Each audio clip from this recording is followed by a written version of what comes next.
Hello there. I have something to share with us today that I titled Great Lesson from Lepers.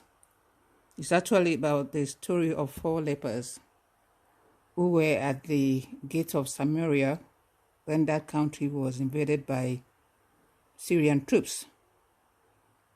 The story is told in 2 Kings chapter 7 verses 3 to 20. We are told that the four lepers, out of desperation because there was hunger, serious hunger in Samaria, because the whole place was shut down due to the presence of the invaders. So the lepers who were very hungry, and they got to a point of desperation, saying, if we get to the camp of the Syrians, the worst thing that can happen to us is they kill us. If we stay here, we also die. So it's better we go there. Maybe they will have mercy on us and give us food to eat. So they went to the camp of the Syrians, and before they got there, God had in his mercy sent his angels to chase the Syrians away from their camp, making way for the lepers to feast on food abandoned by the invaders. Initially, the lepers were too happy with their good fortune to remember those dying of hunger in Samaria. When they came to their senses, they repented of their greed and took the good news to Samaria. In the same way, disciples of Christ are debtors to unbelievers. We owe them what we have freely received from God: mercy, grace, light, and truth.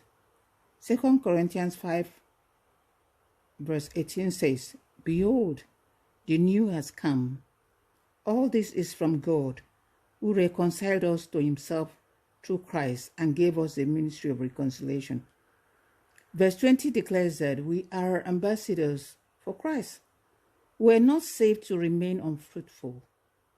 Fruit in itself symbolizes long-term effects of what is good. What are the fruits of our lives as disciples of Christ? How many people are we pointing to his kingdom? How many people are we sharing our sanctified lives with? We cannot give others what we don't have. Are we spending sufficient time with the Father to give him the opportunity to transform our lives? Are we living for him in all areas of our lives? Or have we divided our lives into secular and spiritual, as some people do? One part for God and another part for Caesar. God must be all in all to us.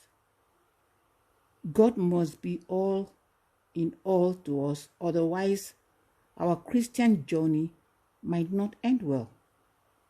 I pray that this sharing will minister to you and energize you to seek more of God, so that you can share him with others and bring light to their dark lives.